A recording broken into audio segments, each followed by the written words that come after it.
ایک دفعہ کا ذکر ہے، ایک گاؤں میں ایک شخص رہتا تھا، اس کا نام عبد الرحمن تھا۔ اس کے 3 بیٹے تھے، تینوں اپنے والد سے بہت محبت کرتے تھے۔ عبد الرحمن بھی اپنے بیٹوں سے بہت محبت کرتا تھا۔ ایک مرتبہ عبد الرحمن نے اپنے تینوں بیٹوں کو بلایا اور ان کو ایک ایک سیب دیا اور کہا کہ اس سیب کو ایسی جگہ جا کر کھاؤ جہاں تمہیں کوئی نہ دیکھ رہا ہو۔ جو ایسا کرنے میں کامیاب ہو گیا، میں اسے انعام دوں گا۔ تینوں بیٹے والد کو اللہ حافظ کہہ کر اور ان سے دعائیں لے کر گھر سے نکلے۔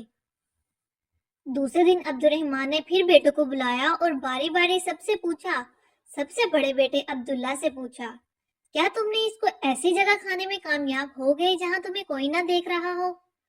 عبداللہ نے جواب دیا، الحمدللہ ابا جان، میں نے وہ سیب ایک درخت کے پیچھے جا کر کھایا، وہاں مجھے کوئی نہیں دیکھ رہا تھا۔ پھر عبد الرحمن نے اپنے دوسرے بیٹے سے پوچھا، یوسف تم بتاؤ تم نے کیا کیا؟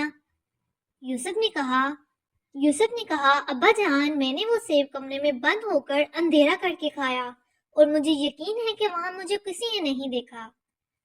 عبد الرحمن نے تیسرے بیٹے سے پوچھا، سلیم تم نے کیا کیا؟ سلیم نے کہا ابا جان، میں نے کتاب اسماء الحسنی میں پڑھا ہے، اللہ کا ایک نام ہے البصیرہ، ہر ایک کو ہر حال میں دیکھنے والا۔ میں نے بہت سوچا اور تلاش کیا لیکن مجھے کوئی ایسی جگہ نہ ملی جہاں میرا اللہ مجھے نہ دیکھ رہا ہو۔ اللہ تو ہر جگہ دیکھتے ہیں، اس لیے میں یہ سیب نہ کھا سکا۔ عبد الرحمن اپنے سب سے چھوٹے بیٹے کی عقل مندی پر بہت خوش ہوا اور اس کو انعام دیا۔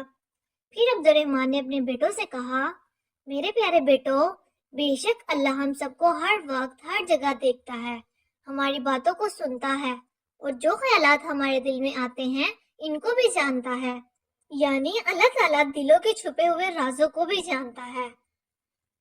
پیارے بچوں، اللہ کی نافرمانی سے ہر وقت بچو اور اللہ کے سارے احکامات پر عمل کرو، جس پر اللہ تم سے راضی ہو جائے گا اور تمہیں دنیا میں راحت اور سکون اطمینان عطا کرے گا اور مرنے کے بعد ہمیشہ ہمیشہ کے لیے جنت میں داخل کر دے گا۔ مزید اچھی ویڈیوز دیکھنے کے لیے اس ویڈیو کو لائک اور شیئر کریں اور میرے چینل کو سبسکرائب کریں۔